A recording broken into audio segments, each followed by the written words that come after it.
कक्षा 12 में पिछली वीडियो में हमने बताया था कि लेंस द्वारा प्रतिबिंब खींचने के नियम 3 नियम बताए थे। 3 में से कोई से 2 नियम लगाकर हम प्रतिबिंब खींच सकते हैं।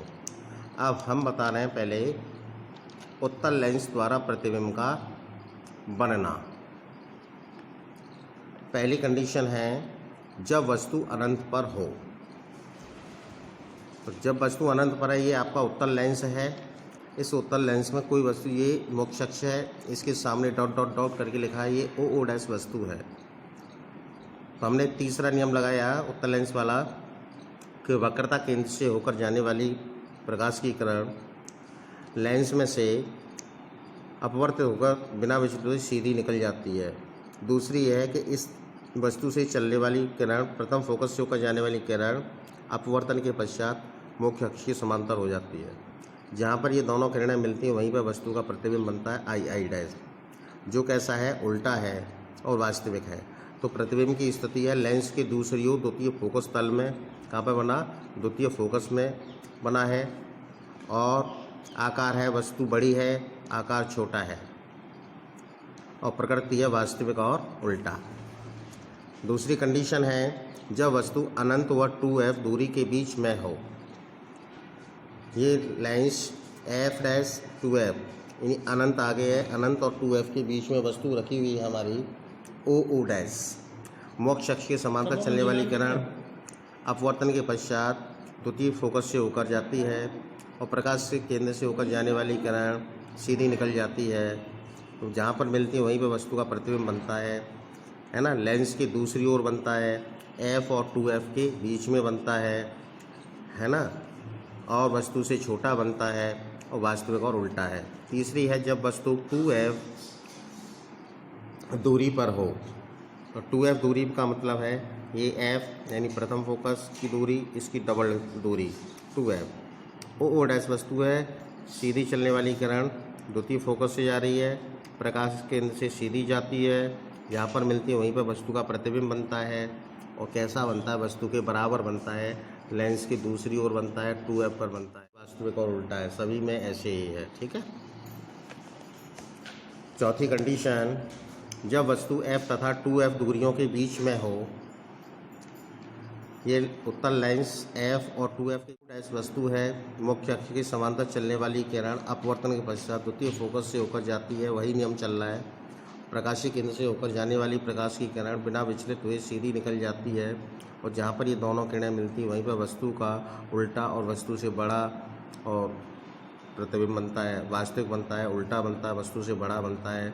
लेंस के दूसरी ओर 2f और अनंत के बीच में, दूसरी ओर 2f और अनंत के बीच में। नंबर 5 जब वस्तु प्रथम फोकस f डैश पर हो। जब वस्तु यहाँ पर है, प्रथम फोकस ये है, यहाँ है, तो मुख्य के समांतर जाने वाली किरण फोकस से होकर जाती है द्वितीय से, और वक्रता केंद्र से आने वाली किरण बिना विचलित हुए सीधी निकल जाती है। ठीक है ना। यह प्रतिबिंब ये दोनों समांतर नहीं है, इन दोनों किरणों के बीच की दूरी घटती जा रही है, तो ये काफ़ी आगे जाकर ये मिलेंगे, यानी अनंत पर। तो लेंस के दूसरी ओर अनंत पर बनेगा, वस्तु से बहुत बड़ा बनेगा और वास्तविक और उल्टा बनेगा। छठवीं कंडीशन है जब वस्तु फोकस तथा लेंस के बीच में हो। फोकस और लेंस के बीच में ओ डैश वस्तु है, यहाँ से चलने वाली किरण समांतर मुख्य द्वितीय फोकस से होकर जाती है, वक्रता केंद्र वाली किरण सीधी निकल जाती है। तो ये इन दोनों के बीच की दूरी बढ़ रही है, तो ये किरणें कहीं नहीं मिलेंगी। मान लेते हैं कि इन किरणों को पीछे बढ़ाया, फिर पीछे बढ़ाने पर ये आई डैश पर मिलती हैं, जहाँ पर वस्तु का सीधा प्रतिबिंब बनता है, आई डैश वस्तु से बड़ा बनता है। तो वस्तु की ही ओर बनेगा, वस्तु से बड़ा बनेगा, आभासी और सीधा बनेगा। ये छठवीं कंडीशन है। अब अवतल लेंस द्वारा प्रतिबिंब का बनना। अवतल लेंस द्वारा प्रतिबिंब का बनना है, ये हमारा अवतल लेंस है, ये प्रकाशीय केंद्र, इसके सामने वस्तु ओ डैश रखी हुई है। मुख्य अक्ष के समांतर चलने वाली प्रकाश की किरण अपवर्तन के पश्चात प्रथम ये द्वितीय फोकस से जाती हुई प्रतीत होती है, और वक्रता केंद्र से जाने वाली किरण सीधी निकल जाती है। यहाँ पर ये किरणें मिलती हैं वहीं पर वस्तु का सीधा प्रतिबिंब बनता है। तो इसके लिए सभी सीधे बनते हैं प्रतिबिंब और आभासी बनते हैं। तो वस्तु की किसी भी स्थिति के लिए अवतल लेंस द्वारा बना प्रतिबिंब सदैव आभासी सीधा वस्तु से छोटा बनता है तथा लेंस व फोकस के बीच में ही बनता है। लेंस और फोकस के बीच में ही बनता है। यदि वस्तु अवतल लेंस के फोकस पर हो तब प्रतिबिंब लेंस व फोकस के ठीक बीच में बनेगा। अगर फोकस पर है वस्तु ये इस पर, तो इन दोनों के बीच में ही बनेगा। अब लेंस के लिए यू वी एफ में जो संबंध है, केवल अंतर इतना कि यहाँ माइनस आ जाता है। जो दर्पण का सूत्र है उसी में 1/f = 1/v - 1/u, ये इसका फॉर्मूला है। एफ लेंस की फोकस दूरी, यू लेंस से वस्तु की दूरी, वी लेंस से प्रतिबिंब की दूरी। ये आपको नोट करना है, याद करना है।